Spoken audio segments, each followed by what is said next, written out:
So here we are on Enchantment of the Seas, and I'm gonna give you some secrets, some secret tips to make things better.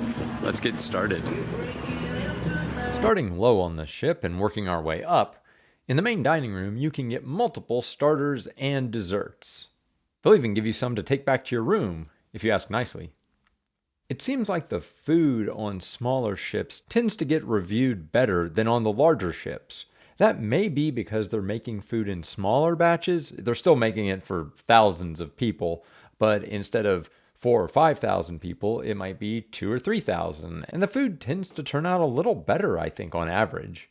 Also in the main dining room, did you know you can get an Arnold Palmer made from 2 of the free drinks that they offer? So these don't cost you anything. They're my go-to drink of choice. Now in the Centrum, which runs from decks 4 to 8, they will have an egg drop contest. So you may want to bring a few things with you if you'd like to participate in that. They also offer dance classes in the Centrum, which are taught by some of the dancers that are on board doing the shows. So they're really good and you can learn a little bit. There's also an event here where you get to see a lot of the crew and see some samplings of the kind of music and dances that they do in their home countries. Working our way up to deck 5, if you head to the back of the ship, there aren't any chairs, or there weren't the last time we were on the ship, but you can get a really nice view of the wake from deck 5. So head on back there. And then towards the back of deck 5, but not all the way to the back, are these little cutouts on the promenade that let you look out and see off to the side. When you're in port, it's maybe not so great, but when you're sailing, you get blocked from the wind, but get a really nice view. Moving up to deck 6, at the very back of the ship will be the Spotlight Lounge. And over on this corner, all the way around from the entrance, is this little seating area that we found to be very quiet and really nice to get away. So if you're in a small group and you'd like a nice private place to hang out, head to the Spotlight Lounge. Obviously, when there aren't any events going on, this is a lot quieter. But it's a nice little hangout spot that'll be out of the way. All around the ship, you'll see these big screens that have maps of the ship, but did you know that those are touch screens?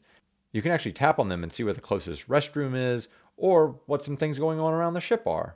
They're actually really handy, so try those out. Moving up to deck 9, there is a gluten-free buffet kind of between the main buffet, the Windjammer, and the pool. It's really nice that they keep it separate so you don't have to worry about gluten contaminating things. And if you head to the back of deck 9, you will have the Park Cafe that has the famous Cummelwick sandwich. Be sure to check it out. Now back in your room, anywhere on the ship, you can get free continental breakfast. These aren't technically hot breakfasts, but they have a pretty big variety. And you can get a bucket of ice in your room. Just ask your room steward.